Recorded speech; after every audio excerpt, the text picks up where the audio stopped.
Tutoriel de changement d'ampoule de compteur sur Volvo S40 V40. Donc dans notre cas, nous c'est l'ampoule droite de clignotant qui fonctionne plus sur le tableau de bord parce que sur le véhicule elle fonctionne. Donc il faut commencer par abaisser le volant. Vous avez la manette en dessous, on abaisse le volant, on le bloque. Ensuite il y a les deux vis à enlever du cache compteur, donc une là et une autre là. Donc c'est du. Vous avez enlevé les deux vis. Il n'y a plus qu'à prendre le cache vers soi.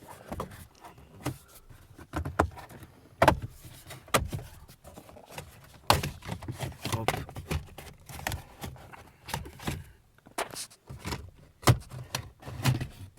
Voilà.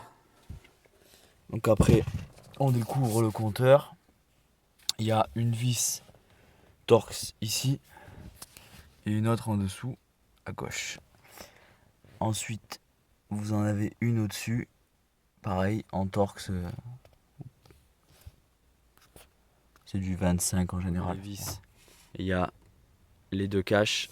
Ce cache là, il s'enlève avec ce cache. Donc une, deux, trois vis cruciformes.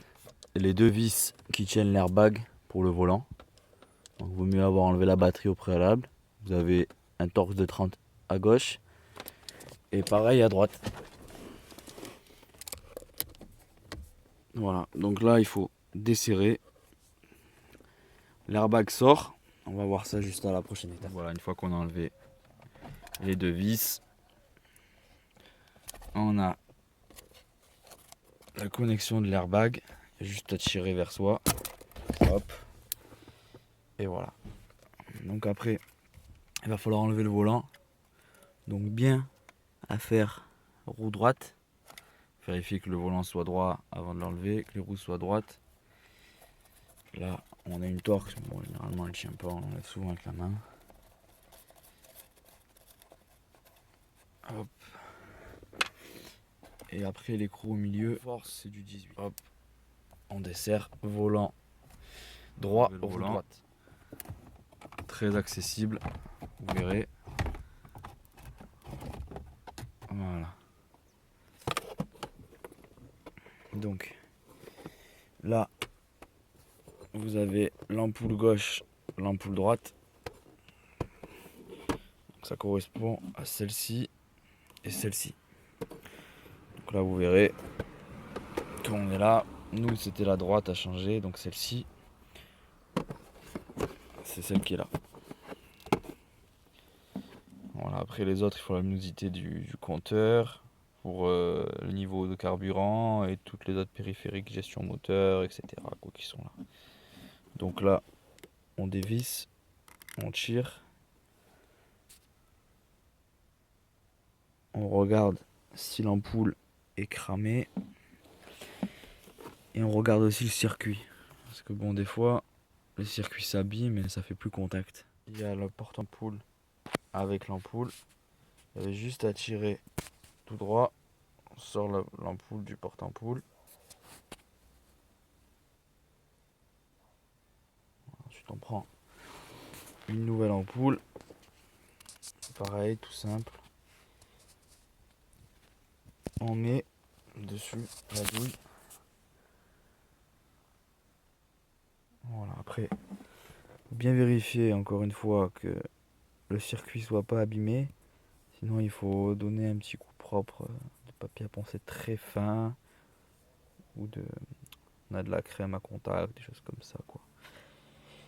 Là, on met ça tout droit. On pousse, tac. On est embuté. Ensuite, vous verrez, il y a deux connecteurs qui sont ici. Donc là, il faut enfoncer tout droit. Et vous verrez, dès que le compteur s'allume et qu'on est en face des trous, c'est qu'on est bon. Dès que le compteur s'allume, c'est qu'on est sur la bonne position. Donc là, les deux vis en bas bien axées. Celui-là encore aussi. Donc nous, c'était l'ampoule droite qui fonctionnait pas. Donc là, bon, les warnings, ils marchent tout le temps. Même sans contact. Voilà, donc là, ça fonctionne. Une fois qu'on a mis le compteur, les trois vis, que tout marche bien, il faut passer la tresse de l'airbag au milieu. Là et là, vous avez 2 ergots pour le rattrapage du contacteur gauche ou du contacteur droit pour le clignotant. La petite vis pour la tresse de l'airbag. On bloque bien la vis en 18.